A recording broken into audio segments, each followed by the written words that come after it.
When you were born, you didn't give a shit. Howdy my internet family, and welcome back for another video. And today I am joined by this lovely face. Oh, thanks for having me. We did a podcast this morning and we were kind of talking through our experiences in the past with eating disorders and body confidence.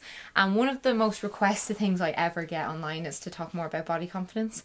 I feel like I do the odd time on Instagram, but not so much on YouTube anymore. So. And you know why that is? And I get it too. People want to talk about it, but it is kind of draining, especially when you're talking about a previous experience. And I know myself, sometimes when I really dive into like how my relationship with food and my body was, I can get really upset. Yeah. Because it brings back like old memories and, you know, times when I was really negative even towards myself and also other people. I still feel like I'm not fully over body dysmorphia. I still feel the voice speaks in the back of my head, but I'm just better at ignoring it, and I'm better at kind of recognizing like when it's lying and like managing it. I once suffered from orthorexia and binge eating following a big weight loss. With binge eating, I have to keep so on top of making sure I eat enough all the time so that I'm never restricting myself. That's why when she arrived earlier, she's like, I have loads of snacks with me. And I was like, me too. Yeah. We're like the ladies with all these bags full of different snacks. And I do understand that because we're going to touch on it. I'll touch a little bit later on my journey with it because I know this is probably a completely new audience for me. But we are going to specify this to really down to social media and our interactions with social media and how that can affect our body image and how we eat, how we look at food. So Roz needs to give a bit of background on herself because if you guys don't follow her, like, she's one of my favourite people to follow on Instagram. And I'm not just saying that, like, I love everything that you do because she's so real. She writes cookbooks. You've got amazing cookbooks. Yeah. For me, social media was a place that I found was becoming really negative, and I use it really just predominantly to compare myself, compare my life, and almost think that if I looked a certain way I would succeed. So I wanted my platform to be a space where actually people went away feeling better. I know they gained something, and I don't put myself down by doing it, but I'm just being honest. And my background is I started in the modelling industry when I was quite young. I started, well, not really young to some people, but in Ireland it's kind of young. I started at 18. I went on to Miss Universe, and actually at the start I was pretty headstrong in that I was told to lose weight a few times, and I kind of like brushed it off my shoulders. Was like, yeah, whatever, like I look great. What are you talking about? And I think I just had this like real fiery confidence. But eventually that got chipped away. I modelled abroad. I developed a really bad relationship with food, and it really spiraled out of control when I actually came home and I decided I was gonna be really healthy and just become balanced again. Because like what happened to you, I actually I became really orthorexic in that I became obsessed with food, controlling it, what I was eating, what was good, what was bad, what was pure, what was the cleanest, how could you be better and how I think my whole life it felt a bit chaotic because I was living in different countries, and I felt that I wasn't getting jobs because I wasn't a certain weight, and I completely resented my body. I would look at strangers walking in the street and think, oh my god, I wish I had those girls' legs, or I wish I had that girl's body, because she's not even using it. Like, I'm the one who's like, I'm in an industry where I need it, and like people are just taking for granted that they're naturally really slim. It sounds like such an unhealthy industry. Yeah, and you know what? Like, even saying that aloud, I get embarrassed now because I think I'm much older now, and I appreciate that. Like, I have a body. That's all that matters. Like 2 legs, I can walk places. You know. And I think I was built, and I think like a lot of us, we're surrounded by what the ideal figure is, like what is, and it changes every few years. We were saying this earlier on, how like when we were growing up and we were younger, it was like rail thin,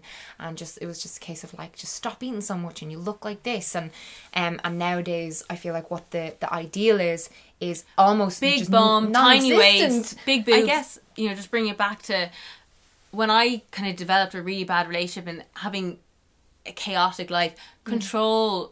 What we were saying earlier is my ability to be able to control my food was the only thing that kept me, that I felt was like my safety blanket. So having control around food, and then I suppose I started like binging and purging, and then when I would binge I'd get sick, and it just created this vicious cycle of continually hating myself, resenting it, and punishing my body. So I was overtraining, under eating, doing absolutely everything I could just to be smaller and smaller.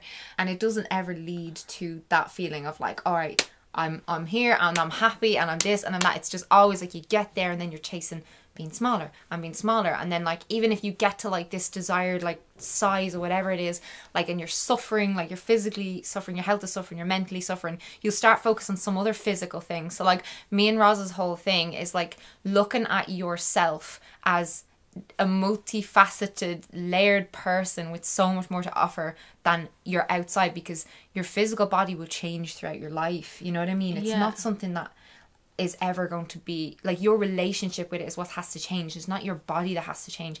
And there is little things we can do to like tweak and stuff like that, you know, like I whitened my teeth before, like I'll dye my hair, I like makeup and those kinds of things. But then when it comes to like, you know, wanting to change how you were born, like your physical bone size, your shape, your fat distribution, like those things, there comes a point where you have to start accepting stuff.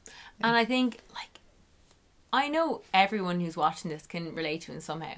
We can spend so much time resenting ourselves for absolutely anything. If I put up a post today and I said, everyone on this video comment on something negative about yourself, I guarantee you everyone watching would comment straight away. They go, I know it perfectly, I have it here. Yeah. But if I said to you, comment on one thing you love about yourself, people get really sheepish around it. Yeah. And they're like, I don't know, I actually don't really think I like anything about myself. And especially if I said one aesthetic thing about yourself, you know, people find it really, really hard. And we're constantly in this battle where we resent our bodies, but this is the same body you were born with. When you were born, you didn't give a shit. Yeah, you were like, I'm alive, I'm going to walk, and if I fall, I'm going to get back up, whatever it is. But this is the same body, we're going to have to die. Like, you can't change it. So what you need to do is start changing your attitude towards it and reinforcing with positive affirmations. And I think that's why we're coming to social media. Yeah. Because I know myself, it's still a challenging area for me where I can go online and if I go... Now, I think I have kind of changed my social media for myself, and that who you follow, who I follow, in that like I have filtered it for myself. That it can still happen though. Like I'm the same. But on the discovery page, yeah. If you go on the discovery page, or like, you know, sometimes people change what they are posting and stuff like that, and you know, you're not always going to be able to completely control it. Like I try and treat my social media like my house, and I do only want to see stuff that's going to have a positive impact on me. But I am the same, like especially if I'm like have PMS, or I'm not having a good body day, or like a day where my relationship with my body is completely positive. Like if I am having one of those days and I see something like, and I'll immediately be like, God, I probably should exercise a little bit more, and like, you know, I'll start having these thoughts, and it's on me to pull myself out of that. You know, social media makes it a lot easier for us to compare ourselves to other people, but I think as human beings it just comes naturally to us to do that. If it wasn't social media, it would be music videos and movies. Oh, it'd be celebrities. Our neighbours, our friends in school. Like, there was no social media when we were probably like young teenagers, you know, and if you wanted to know about someone's life, you asked them. Yeah. No one put pictures up of anything. And you know, it was a beautiful thing. And like, but social media is still a beautiful thing. Yeah, and like, I know I always talk about it on my page, like, you know, how to counteract the negative parts, but social media is meant to be social. Like, follow your friends, follow people who are informative, follow people who inspire you or make you feel positive. Yeah. And I know for myself, like, just if I had to give some tips to people, if you're coming offline and you're feeling really down about yourself, and it could be something so small that has made you feel worthless. And you know, it's a horrible thing, but we do put our body image and weight equals self-worth, and it really, really shouldn't. And I'm not perfect, even though I've dealt with all my eating disorders through professional help like counselling. I still have moments where I need to manage it. And one thing for me, when I wake up in the morning and I might look at my phone and I see a photo that instantly has put me down, whether that's physically or with work, you know. Do you get that as well? Yeah, with like work, where you see someone's doing something, you're like, why am I not doing that? Should I be I'm not as successful as I should be. And I need to like work harder. And I think teenagers as hard as I can get, like, do you know what I mean? Yeah, exactly. Like, everyone is in their own lane, you know what I mean? But it's as well, I feel like teenagers deal with that, where, you know, their friends might be posting, like, they went to some party, and I'm like, why wasn't I invited? Yeah. I feel like it comes into every angle of your life, and all of it boils back to, why do you measure your own self-worth based on other people's highlight reels? Like, it comes back to like realizing you do have power there, like you do have control over that, and it's not fair that we all have to fight it constantly. Like, it isn't, but we do, and the only alternative is to just constantly feel like crap, because there's always someone prettier, there's always someone more fit, there's always someone more successful, like always. You never, like, no matter how, and people, you know, look at us and probably think, how can you ever feel like that? So I remember doing an interview with Hailey Baldwin, and I asked her the question. I said, what advice would you give to young people who are going online and they might find it really overwhelming and they feel like they're getting constantly caught up in comparing themselves? And she blew me away with her answer, because for someone like Hailey Baldwin, or Hailey Bieber, or whatever you want to call her, who I look at and I'm like, you have the perfect life. You were like born into a family that, like, in a lane, like you had the success and you have this amazing success. You're married to Justin Bieber. And her answer was the same answer like me or you would give, in that she has to really manage her time offline, because she feels like she compares herself constantly, whether that's through career or through body. And I'm like, what? But, like, you know, why? This is me being so shallow by thinking, but you look beautiful. And she's like, I look at photos, or I go online and I'm like, oh my god, that girl's got a great body, like I need to go back to the gym. And, like, no matter who you are, no matter how successful you are going to compare yourself. Yeah. So what you need to do when you get offline, and if you're feeling really shit, is go to the nearest mirror. I need to look at yourself and pick out the things that you really, really admire about yourself. And I know some of you are like, oh yeah, whatever. But honestly, I do, like, every day. Why do we find it so hard to just actually be positive about ourselves? Because I suppose we've been bred as a nation to pick out flaws. We have it. People think you're conceited, or that you're big-headed if you accept compliments. Like, it's like you're rewarded if someone compliments you and you're like, no, like, I had to stop myself from doing that. If someone compliments me on anything, I prefer compliments that aren't about my looks. I prefer compliments that are about me as a person, like, or like, you made me really laugh, or just something about my creativity, or me being a good listener. Like, those kinds of things mean way more to people. But if someone gives me a compliment, I just try and be like, right, they've taken the time to say that thing to me. They're gaining nothing from saying that thing to me. Just accept it. Stop fighting compliments. And like what you're saying there about the mirror thing, like, I do that every day. I'll stand bollock naked, even on days where I'm really not feeling great about myself, like I'm really bloated and things that I don't like the look of, because we're allowed to have those things that we don't like the look of, whatever. But, like, I'll have those days and I'll just focus on the things that I do like, and I always try and bring it back. It's that whole glass half full, that whole, like, positivity mindset. People scoff so much at it, but it impacts every aspect of your life, like, hugely. You know what, if you're having this negative, like, this negative phrase about yourself, or whatever someone said about you online, or something you feel insecure about, replaying in your mind, the only way to get rid of it is going and talking to yourself and picking out the things that you really, really admire. And whether that's physical, whether that's, you know, talent based, whether it's about your career, like, just having those and making sure you're reaffirming yourself, because that's all we have. You know, we decide how we're going to create our day, or how our day is going to go, and you can let these things fester, or you can just let them go. Like, I think we all need to step away from when our friend or a stranger puts up a photo commenting on their appearance. Why don't you comment them on, you know, their achievement or their personality? Because I know for me, when I was at a really, really low weight and I was modelling, everyone always commented that you look fantastic, what are you doing, you look great. So I therefore... You had validation from that. And I therefore was like, that's the Roz everyone wants. That's the Roz everyone loves. That's the Roz that's going to be successful in her career. This is the better version of me. And when I put on weight, I would have a mixed bag. You know, there was people saying, you look so much better with a few pounds on you. And for me, the struggle of gaining weight was something I found really, really hard to deal with, because people never explain this, but if you're recovering from an eating disorder, or a bad relationship with your body, it gets worse before it gets better. You know, and I found it really, really hard to accept that gaining weight was a part of it.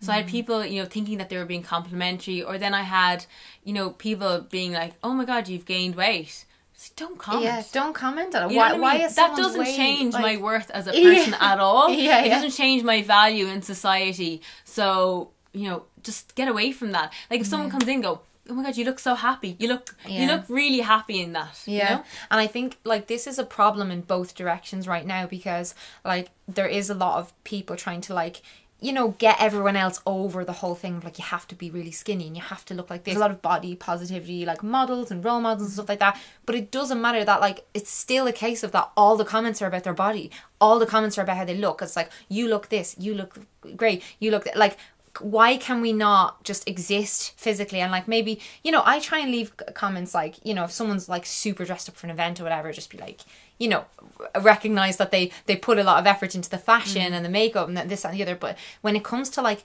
body comments, I'm becoming very much aware that it affected me hugely when people made comments about my body, even if they thought that they were being positive. And these you know, descriptive words about my shape stayed with me for a very long time. So I think it's just becoming a bit more aware. It's not going to happen overnight. And I, like, you know, I'll never judge someone who will make a comment to someone's body, because everyone has their own journey. Like, I've had to learn it the hard way. But just let that idea kind of sink in for a while, just so you can think and, you know, take it into your day-to-day life, whether it's on social media or it's person to person. Like, have real conversations about real things and don't be so, you know, skin deep about it. When I was in college, so much of the conversations revolved around like diets and weights and like what weight someone was this week, and like, you know, like we'd go and get clothes for nights out and be commenting just like so much. With social media, like, massively helped me to follow a huge variety of accounts. Like, when I scroll through Instagram now,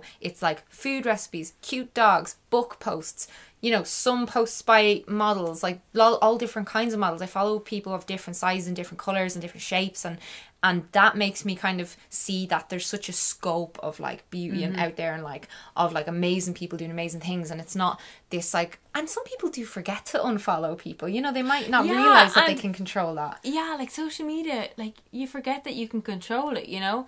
And I think, you know, the people who I followed 7 years ago just have little relevance to what I want to speak about or what I want to see now, and it's not their fault. It's just not their, I've completely wrong, but I've changed. Like, I've grown in a different way. I've gotten over my food issues. You know, I don't need to look at someone and think that they're like my fit inspiration, skinny inspiration. Like, I'm happy with who I am, and you'll never succeed in anything if you're doing it out of resentment for yourself. Yes. So the only way you'll succeed with something is if you're doing it like out of love and out of the fact that you're doing it because it's, you know, it's good for you.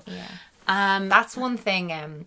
Do you get asked that a lot about when it comes to like being over eating disorders and food issues, and then still being into fitness and into food now, and still being into like health now and stuff like that? We are both very similar in that we go to the gym for like self-love reasons now rather than like self-punishment reasons, and it completely changes your relationship, I think, with exercise, to the point that like you don't see it as a way to like burn calories. You're seeing it as a way to get stronger emotionally and physically, and to like just, I love eating so much now as well that I know the more muscle I have, the more food I can just like manage, you know, the more food I need. The thing about it is, I think people assume that, you know, if you're, you know, happy with your body and, you know, you've a lot of confidence, you know, and you have loads of body confidence, that you're going to eat whatever you want, you're not going to train, and you won't care. It's not true at all. Like, you know, I really appreciate that my body is not just a clothes horse.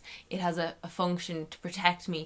So I'm going to make sure it's the healthiest that it can be, and I'm going to make sure that, you know, I'm doing the things that my body should be doing, like being active. And, you know, nourishing my body with really good food. And obviously now and again, of course, get takeaways and stuff. That's my mental health. You know, you have that as well. 80-20. And it's so different now going to the gym to get strong. It's so nice, isn't it? Used to just go to the gym to get smaller. Same. And the gym was one of those places that it meant that I was about to punish myself. And you've this horrible negative association. Like, that's actually why I didn't go to the gym for a long time. I could not, like, even the feeling of being in there. It was when I started going out with my boyfriend, and he's always been into weightlifting since we were younger, like when we were friends years ago. And I was always like, because he'd go to the gym and lift weights, and he'd come home and eat like pizza, and like he just had such a nice relationship with it. And I was like asking him, like, why do you go to the gym? I'm like, why do you lift weights instead of like, you know, running? And like, how do you not know how many calories, blah blah blah. I was just curious because I had a different view on it. And and then like he's helped me just really kind of think about like the way he says it to me. It's just like, you know, you're happy right now, like, you know, you love life, you're happy with yourself and stuff. Like, why would you not want to like maintain that? It's like water in a plant. Like, I want to live a long time. I want to, when I have kids, I want to be able to like go up mountains with them and like be a really active parent when they're like in their teens and all. And like, because I'm going to be kind of an old parent compared to what my parents were. I'm going to be starting in my 30s. That's because our parents had us when they were like all 21. 21, yeah. I really want to make sure that I'm like healthy and like in the ways I can control. Obviously, it's out of my control if I find out that I have arthritis or I find out if I have an autoimmune thing or whatever. But there are certain elements of your health that you do have control over, that you can at least like do your best and stuff. So and then also the mental health is important as well, which comes to like why I have chocolate like a lot of the days a week, and I do love my crisps and I like a glass of wine and also not feeling guilty after it. Oh yeah. So, and I totally forgot to talk about this during my podcast, but a lot of people ask me like, how do you get rid of the food guilt? Because I understand. Oh yeah. I used to eat something that I considered bad, and the guilt I would have is honestly like I burned someone's house down. And what's wrong with us? You know what I mean? I was like, why can't I be in control? Like, why do I have such bad willpower? And it's nothing to do with that. Yeah. You know, we're human beings. Of course we're not going to be fully good all the time. Like, you know, we're not built like that. Yeah. So I guess for me, and I think it's good to maybe touch this, I know we're kind of, it's all about social media, but I know there's going to be a lot of people out there who are going to say, I'm in a similar position where I'm in a series of binging and purging, or I get sick after I binge, or I feel like I'm very restrictive and I can't get out of it. I'm stuck. So I think it might be useful if I could talk about how I managed to get over it. Yeah, absolutely. So unfortunately I can't just put it into like a bottle and sell it. Otherwise I would love to do that. Oh yeah. We'd be loaded. But it was actually a series of things. And I think you have to remember everyone's journey is different. But hopefully by sharing some of this, someone out there might find help from it. Yeah. And share it with someone if it's not necessarily relevant to you. Please share it with someone that might find help in it. So it was actually a number of shit things that happened to me all in a very short space of time. So a person I was going out with broke up with me, and it just was like, I don't think I'd ever really been heartbroken before. So I think it was one of those things that I couldn't control. My sister got diagnosed with cancer, so there's 3 years between my sister and I, and we're really close. We're basically like twins. Everyone's like, oh, your younger sister's so nice. I'm like, she's my older sister. But she has like real heavy dimples, so she looks like so cute, you know. So she got diagnosed with a form of leukemia, CML.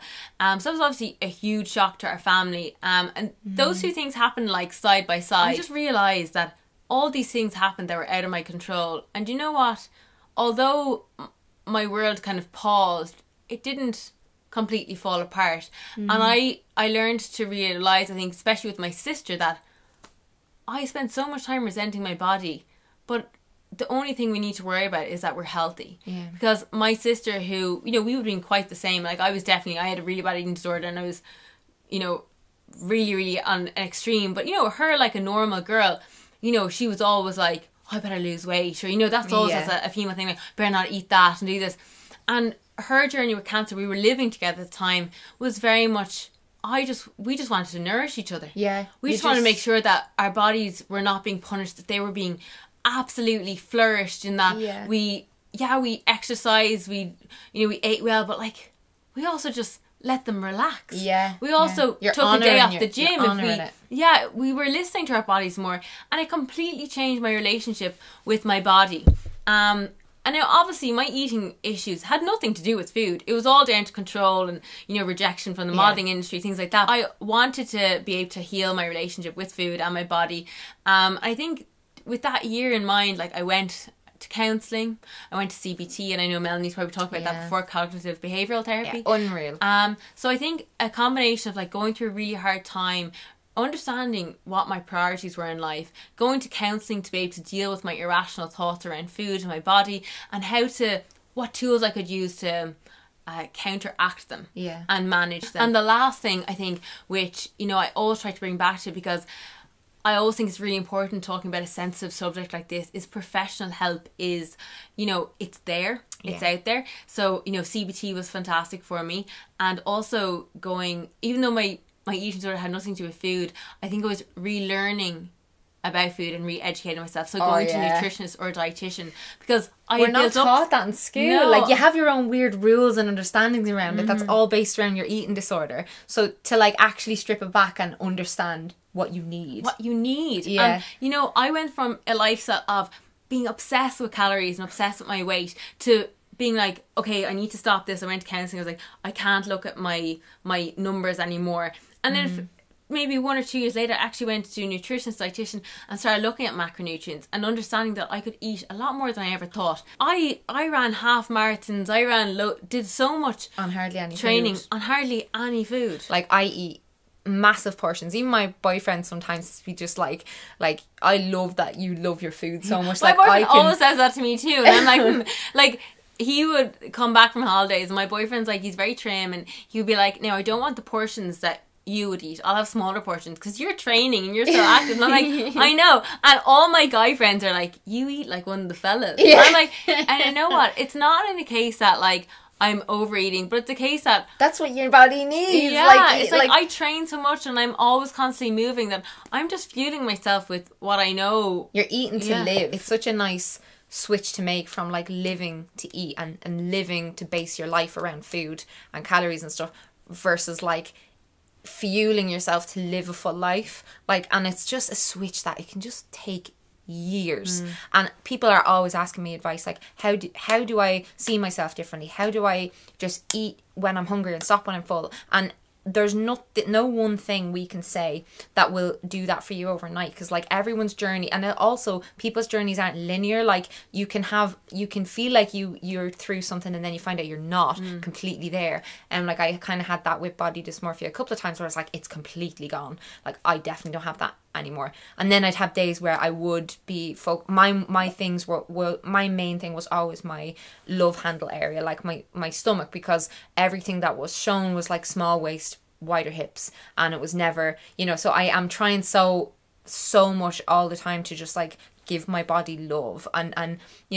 I was very overweight as a 19-year-old, and when you gain fat cells, they don't just go away ever again. So fat will naturally, your fat distribution can kind of change even if you've lost that weight. Like, and it's just kind of accepting like why do I feel like I need to look like all these other people? Like, it's not gonna, those other people then want to look like those people, and those people want to look like those people, and like we have to work on being happy with ourselves, or we'll just be miserable for fucking ever. Like, there's so much more, and like the both of us do so much now, like work wise. Like, we've loads of different things that we've our legs dipped into, and I think that it's harder to do that when you're fighting this battle in your head with yourself. Like, I can apply myself now to so many creative projects and stuff at a time, and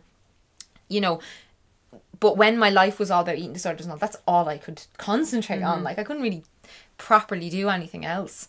And I found that I turned down a lot of opportunities. So when I was really controlled by food, and I never felt like my body was good enough and I didn't deserve anything until I reach this certain number, and then everything will be grand, and I get this euphoric moment, I become really successful, everything. Yeah. And I didn't go on holidays with friends.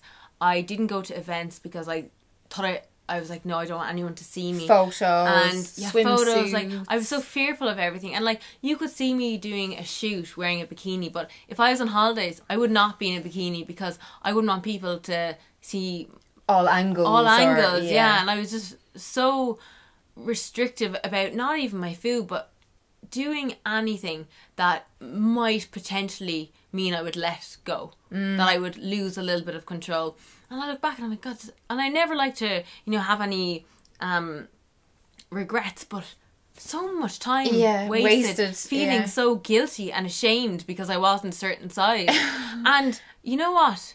It's complete bullshit. Yeah. Like, you look at anyone across the world, like the most successful people, do you think that they held themselves back because of how they looked? No. And some of even they've done studies on like the happiest people in the world as well. And like, a lot of the time, like it's not people who have loads of money. It's not people who are like, look like bloody Victoria's Secret models and stuff like that. It's like, what matters in life is is your relationships with people and your real life. Do you know what I mean? Like, the internet is amazing in that it can enhance our real life in so many ways. Like, the internet, going on Instagram for me is very positive. Like, I see countries I want to go to. I see recipes I want to make. So good for travel. Yeah, so good for so many things. But then, you know, you have to bring it back to, like, the real world again, and, like, nurturing your real physical self, not just so you look a certain way in pictures, but so how you feel, and prioritizing, like, people in your life, your health,